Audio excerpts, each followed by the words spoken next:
Daha çox insanlar mala, mülkə yatırım eləməyi sevirlər. Onlara deyəndə ki, vaxtilə məsəl üçün 10 il qabaq hər hansı bir Azərbaycanda belə deyək də pulu olan adamlara, investorlara bunu təklif eləsəydin ki, məsəl üçün bu günlərim biz mobil tətbiq yaradacağıq. Həmin mobil tətbiq illər sonra sənə milyonlarla dollar pul gətirəcək, bazar dəyəri olacaq. Heç kim buna inanmazdı. Bax, vəziyyət belədir. Bilirsiniz, bəzən sən qapıları döyürsən, qapıların hamısı boşa çıxır. Bu, bilirsiniz nəyə bənzəyir? Deyir ki, sən 20 yaşın olanda sənin bir qızdan xoşun gəlir. Qız sənə baxır, görür ki, baxır sənə, deyir ki, sənin heç nəyin yoxdur, evin yoxdur, pulun yoxdur, işin yoxdur. Sənin sadəcə xəyalların var. Amma üstündən illər keçir, sən inkişaf eləmirsən, dayanmamısan, artıq hərəkət eləmirsən, böyümüsən.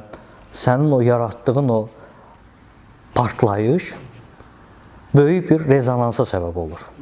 Və həmin o rezonans gedir o insanlara da təsir və onlar hər kəs sənin səsvi, sədavı duymağa başlayırlar və gəlirdi ki, mən inanırdım da sənə.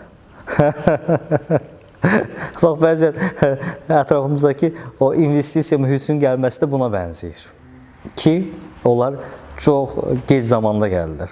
Ondan sonra deyirsən ki, okey olan. Artıq mən bu yola gəlmişəm də, yəni.